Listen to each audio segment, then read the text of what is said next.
Well, hello there, it's Michael Furlong from RentrollMaximiser, and we are talking about how to go about changing your paper checklist from a property management department and converting them into a workflow inside of PropertyMe.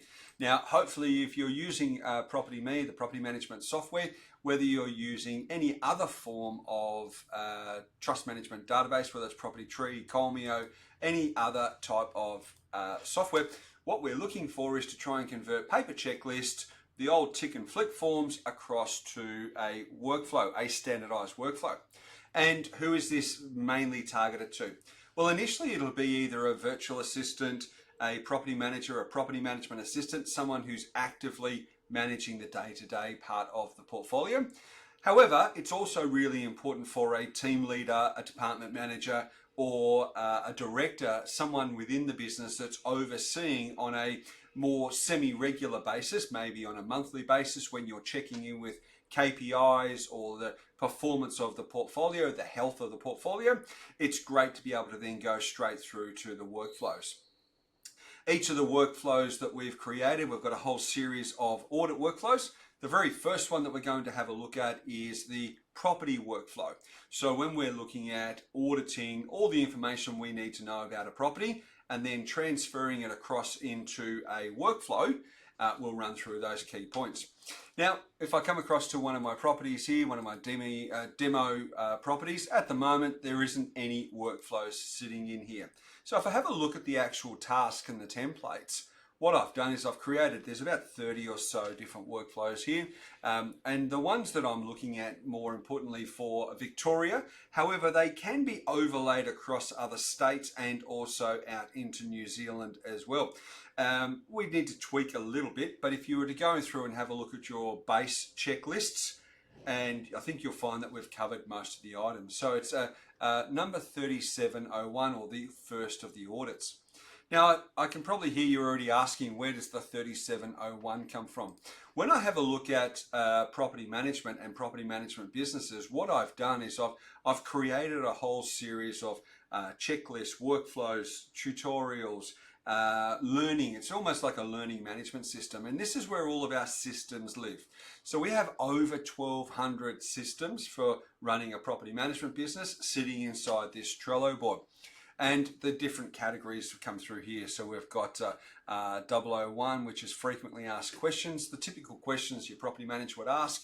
If we work through legals and compliance, HR, checklists, and we'll just scroll through here a little bit, internal forms, templates, documents, landlord experience, compliance, advertising, branding, property management software, policies, procedures and workflows, standard letters, acts and legislation, particularly in Victoria. Here we have those, financial reports, and then a number of little mini podcasts and training episodes here. So either rentrollgrowth or staff training, the setup, how to set up a real estate agency, trust accounts, some processes, staff processes in here. Then we've got VCAT, RDRV, the residential tenancies regulations, and then we've got all the way through here. We've gone and pulled out over 200 of the key aspects of the Residential Tenancies Act and put them into training cards as well. And the purpose of this is for your property managers to know exactly what they need to do, when, where and how, and we're transferring knowledge. So we've got our VA cards here. Now if we come across to category 37, category 37 is our property management workflows. And this is where we come through. It's our very first of the audits, and that's a property profile. So this is what it looks like inside of a Trello board. We've got a number of training tutorials here to explain how and what. So we've got here understanding the key points of the PropertyMe workflow, overview of the new automations feature in the task, and then we've go through and we've got our explanation, our description, and then the key points of the checklist. Okay, so let's just come back through and have a look at this particular one. So we've got number one, which is the property audit. So we've got our description over here, and we can have up to 50 key components or questions or actions within each of the checklists. Some of them have some automation, so as soon as we click on this one, it will change up the progress to do to do. Then we've got a few here. If we click on this, it'll create the workflows as well, other workflows. And then at the end, once we've completed it, we can just press complete. So we press the check button here, and then it will actually close off the task. So let's put one of these into action. So let's just come across to our property here. Now, as I said, this is a property workflow. So the very first thing we're looking for is it'll be inside the property profile. When we're looking at our owner's profiles, we would come across to here. We would set up the owner, and we would have the owner task here. And when we're looking at the renter, if we had a renter, then we would go and set the renter up inside the renter profile. So let's just come through here now. What we're looking for, like maybe I'll use a different property with a renter. Here we go, Beach Road. Right. These are all dummy sites, so that you can see here why the rent is in arrears, because there isn't a tenant, and it's actually just made up and fictional information. So what I'm going to do now, I'll come across, I'll add the property task. So we're coming through to here, so category 3701. And what we might do is we might remove the tenant, because we don't need to have the tenant in this one. And we may even just remove the owner. So it's just really just the property. We'll put today's date, add this in through to here. The status is to do, and the action is high. So now what we've done is this is actually sitting inside this particular property now. So if I come back, you can see it's set up over here onto the start, and the due date is today. You could set the due date with whatever you want. So let's just have a look at this particular card. So the first thing I'm going to do is going to come across, I'll open up in the description and say, this is the how-to. So I'll remove this because I only need that when I'm copying those into other clients' profiles. You can see I've got a label here, which means that I haven't started this. And once I start making some actions, I can then change the label to workflow, maybe a WIP, work in progress, or a workflow, closed and completed is blue. But at the moment, it's not started. So conduct an internal property file audit on each existing property in the portfolio as part of the agency's compliance procedures. As I indicated, where the primary benefit of doing workflows or using workflows, whether it doesn't matter what software you're using, is one, you can move it away from paper, but more importantly, you've got consistency in level of service, you've got a lower risk of issues, particularly from a mitigation point of view, from risk management, from breaches. The other thing that I would be looking at would be, I also use these in a new business setup as well. So when I'm going and talking to clients for new business, I would suggest you take your laptop out and then you go and show them and say, this is the way we store all the information. Nothing sits inside of our property manager's head. It's all sitting inside the database. Really good for new business, great for staff retention, client retention, fantastic for staff retention, because the staff know exactly what they need to do, and really, really easy to try and manage the team without micromanaging. Okay, after conducting an internal property file audit, it was discovered that the following outstanding information and data entry needs to be updated as soon as possible. And so once we go through, here's our description of the how-to, and then we can start checking these things off. Check off any line when the data entry is correct, or where a document is shown to be compliant, valid, acceptable, or enforceable. So what we do is come across here and we can check these off. You can just see here, I can check them off to the side. So once we've validated and checked the item inside of the property profile, then we can come back and check these off. Okay, so delete any item that is not applicable to this owner or this property, only leaving the items that are checked here. So what do I mean by that? So the very first thing here says, when completing the audit, consider and delete any of the options not applicable to this property. So there's about 31 different items that are sitting inside this checklist now.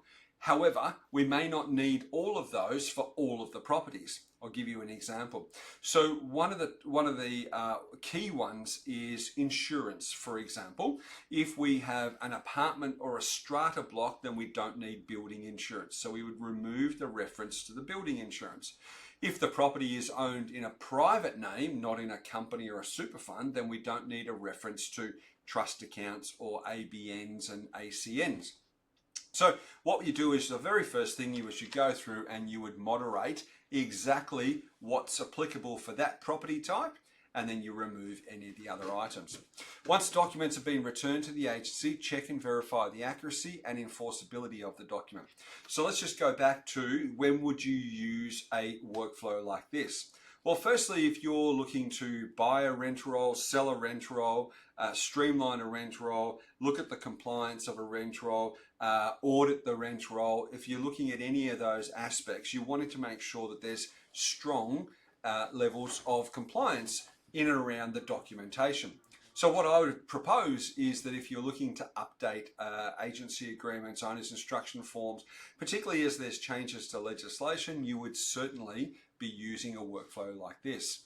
It doesn't make a lot of sense to be going back and using old documents, particularly if you know that those documents are either invalid, old, out of date, expired. So it doesn't make a lot of sense to be using those. So my suggestion would be is that you use the workflows as and when you're starting to update the new documents.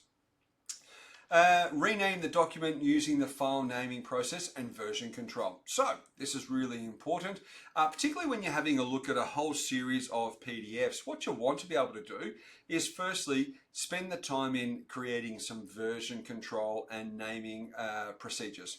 And so those naming procedures would be you using a prefix like it might be compliant, non-compliant, old, expired, valid, invalid, those sorts of things. And then you run to the document name. Then you've got the property address, and then I would use the date. So version control for me would be the date. And so the reasons why I'm suggesting you do that is if I'm looking at 4 smoke alarm reports, or 6 landlord's insurances. I don't want to just have landlord's insurance because I don't know which one in a PDF when I'm looking at a folder, I don't know which one's the current one, which one's not the current one. So what we do is we would make sure that at the back end, so the back end of the file name is we would use the date. And then it's really easy that I can just simply go through the 6 documents, pick out the most recent one, and open that. And so what we want to do is we really want to make sure that we streamline the systems, one touch, single source of truth, and we really want to make sure that we are only working in and around inside the database the current most recent documents. So if you have inside of your database, inside of the property profile or the owner profile, if you've got rates from 5 years ago and water bills from 6 years ago and those sorts of things, and 4 sets of managing agency authorities sitting in there, strip it all out. So remove all the documents, pop them into a Google Drive, rename all of those and work through, you never delete them, but work through the ones that are most recent. If you need to update, use the workflow. You send out the documents. When they come back, then process them. Download and remove any older documents from PropertyMe and save them in the Google Drive. Never delete any invalid documents. I think I just covered that. Upload the most recent current document to the owner card. Visible to the owner, only store the most recent document. So in this particular instance, we're uploading it to the property profile. And so what we're looking for is if we've got, for example, and I'll use the next line, if the document is non-compliant or invalid, then upload the document in PropertyMe using the not visible to the owner option. And what that is if the owner has access to the portal, they can see the documents. You can moderate whether they have access to that particular document or not. And so if you know that you've got an invalid managing agency authority, invalid owner's instruction form, invalid proof of ownership, maybe an old bank details, what you don't want to do is rename those, upload them to the property folder, and then have the owner see that those are invalid. It might cause a little bit of anxiety with the owner. So what we do is we would upload those documents so that we've got access to them. However, we would not then promote those and show those being available to the owner until we've sent out the new ones, got those back, and then we would take the invalid ones, the old, the expired down, save those into an external drive, Google Drive, SharePoint, OneDrive, for example. Save everything in there. Nothing should be deleted. All should be saved in the master document house, which is the external folder, which is your Google or your OneDrive. external to your database, and then upload the most current documents, the ones that are compliant. If it's compliant, then make that visible to the owner. Use the labels in the property profile to reflect the current document status on file, highlighting compliant, missing, needed, invalid documents as an example. Always add detailed notes. So down here is your notes section, and activity file notes in the task whenever there are changes to the status in the documents. Any high risk issues identified as part of the audit should be noted as a separate note and shared directly to the property manager and team leader by using the @ sign and then their name in that feature inside of the PropertyMe as an alert, and it will show up over here to the right hand side. And so why would I do that? So let's just use the example, when is that applicable? Let's just use the example if we received an updated owner's instruction form and the owner has sent us back a copy of the rates notice, and the rates notice shows that the property's owned in a trust. However, our documents suggesting that it's owned in private names, we have an issue. So in that scenario, I'd use the @ feature and then put that directly through to the property manager so they're aware, and maybe a team leader, so that we know that we then have to update those documents. Adjust the progress status and priority in the task as you work through the task. That's up here. So we've got our progress and our priority. So at the moment, we're running it as a to-do, and that shows up in the Kanban style. So when we have a look at our summary, we can look at all of the to-do actions, all of the in-progress actions, all of the completed actions, all of the pending actions. So pending and in progress is almost the same. Only close off the task once each line has been completed and checked off, demonstrating that there is a valid compliant document both in the property folder and uploaded into PropertyMe. Property folder being the Google Drive, OneDrive, SharePoint. Okay, so let's just start to work through this. Now, the first thing is I'm going to look at, let's have a look at, this is a standalone property, not a strata. And the property is owned, let's just go back through and look at the owner. It's an individual name inside of here. So if we come back to our property profile, what we're looking for, so the very first thing we want to do is you'll see that this is now says in progress. That'll change. It changed automatically with the, I've already preset the automations. And if we just come back down and we're going to look at and say, well, what are the things that we need to remove? Okay, so primary contact, adjust the fees, ABN and ACN. Well, it's not really relevant for this particular one. Now, I could mark that as being closed. The reasons why I don't do that is simply because the assumption is if I've closed that particular action, it means that it's current and we have it. And so it'd be very, very confusing if I've closed that action and I know that the property's owned as an individual but not in a company, because I'm doing the work now, but anyone else in the future won't necessarily know that. So what we do is we undo that, and we would come across and we would delete that particular item because it's not relevant for this particular profile. Let's just come back through. Anything else? Landlord's insurance, create file notes, close the task off. Okay, all right, so that's really the one at the moment. And what we would do at a later stage, as I said, is we're going to create some notes.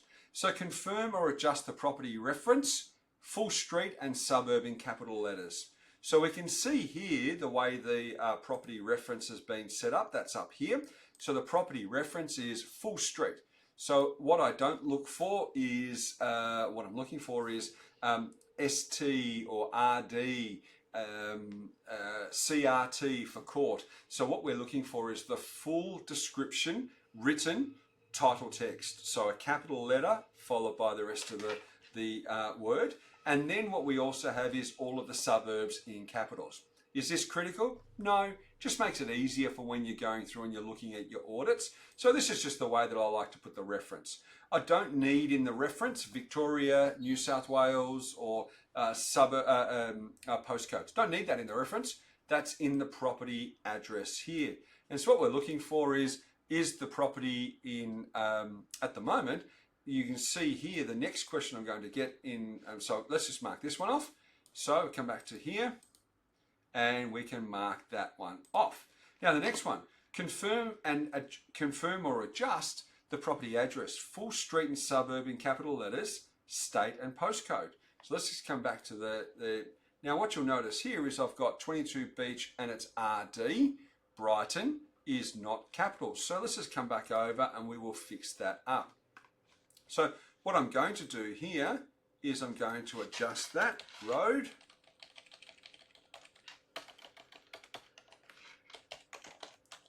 Brighton. And now I'm going to road Brighton 3186 Victoria, and I'll come down and I will save that. So now what we've done is we've gone on emulated 22 Beach Road, Brighton, and as part of our audit we can come back over here and we can now close that off. Is that critical? No, it's just about consistency all the way through. And so what we're doing now is when we are creating a rental agreement, any form of document that's linked to the database, it comes straight out of there. That's where it comes from, not from up here. And then we start to work our way all the way through the property attributes. So confirm the primary type, bedrooms, etc. Key number. So I'll come back over to here. So we have a key number. We've got our 4-bed, 3-bath, 2-car. Absolutely fine. It's a house. Perfect. That's exactly what we're looking for. It's a residential property. And so I can close that task off as well. And you can see as you work the way through. Now, if there was something that was missing inside of here again, so adjust the strata manager. Now, that's one of those ones that I would delete because we don't need it. The property description inside of here, so let's come across, open this up. Okay, so there's missing a property description inside of here. And so what I'm going to do is when I'm looking at my notes, I'm going to leave that. And when I'm looking at my notes, I'll be writing inside of here, it'll be MF. I put the date, 19/2, 26, and as part of this, as part of my notes, I'd be writing all the things that are missing or need to be updated. It's a mini summary, and that on this particular date, I was the person that was auditing. So I'm not going to do them individually, but I would do now. So missing property description and whatever, and then I would add that in there. Now, again, if it was something which was major, then I would do @ and then the property manager sequence comes up. If I click on that, and then the next time it would be me. Next time I open up, there'd be a note up there that says, you have an alert. And so we're missing that one. Confirm the inspection, so 3 and 6 months. So I'd go back and I could check that. Now I'm doing this individually, but you would double check and make sure. So we've got our property features inside of here. We've got our inspections, and we're going to start to work through rent review, frequency, and all of our time frames. So we would actually check off those as well. So I'm not going to work all the way through, but I just will show you this next one as part of the feature, the automation. So at the moment I would, because the first one is audit 1, but I've already preset. These are some other type of automations that we've built in so that we don't have to go and then add them in manually. So what we're looking for is we've got our property profile. What we now look for is we're looking for the next one we would check would be the owner profile. We're looking for the rental minimum standards 2025, the rental minimum standards 2027, the advertising profile, and the renter profile. Now, there's a couple of things that we can do. I can actually just click these in here. I can, if I click that one, and click that one, they're all just going to set straight up into the property profile. There we go. In there, you can see. And so what I would also do is I come across to the tenant, and they're already set up inside of here. So I would also make sure that we've got the task set up for the tenant as well. So I can come inside of here, and so the tenant, current renter, 3703, and I'll put that today's date. The property is Beach Road, and I'd probably remove the owner for that one because it's the renter, and then I would save that, and it's now set up inside of the workflow for inside the renter workflow. And now if I come back through to the owner, Lola Parks, and what I'll do here is I'd set up the owner.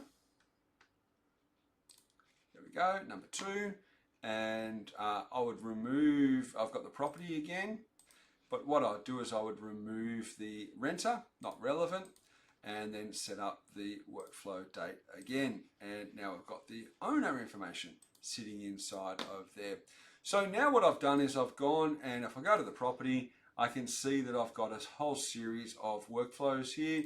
Number 1 is the first one that I was working on, and so I've got those set up inside of there. So I can either close those off, they may actually duplicate, but I've already gone and created those tasks. Next one.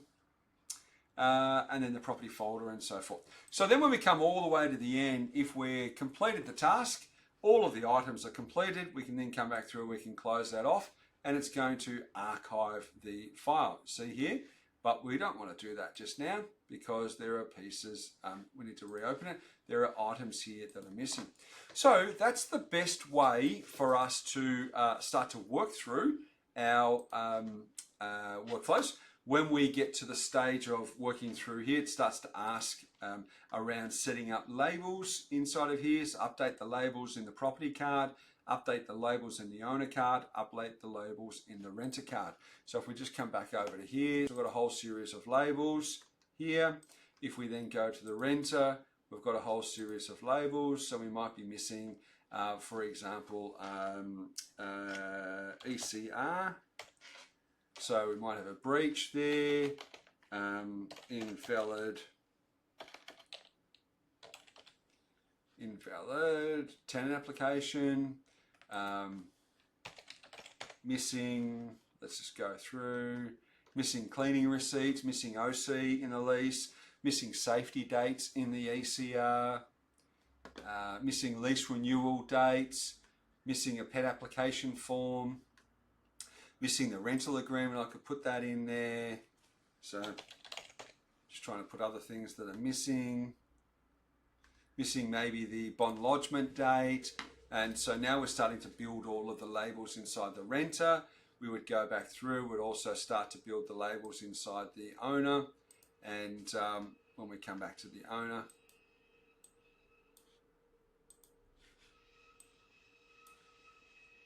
so for example, proof of ownership is missing. We need updated ELMA, updated level of owner's instruction form, need updated electronic consent. Excuse me, now we're actually building that out as well. So that's the way we are using the workflows. If you're not using workflows like this at the moment and would like to find out more information around this, you can certainly come to our YouTube channel. We've got a number of the workflows and webinars, webinars on workflows, plus also the information around workflows are here. Or of course you can reach out to us and have a look at our website. There's a couple of, there's loads and loads of free resources on the website.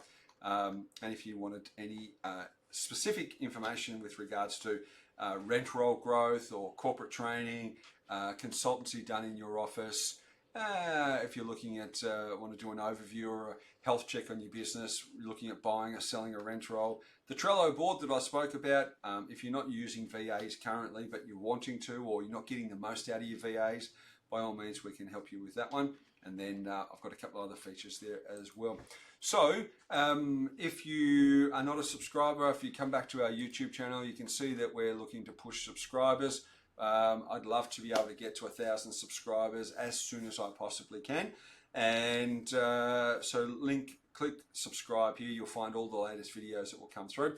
But we look forward to being able to help you out. It's Michael Furlong from Rentroll Maximiser. Cheers.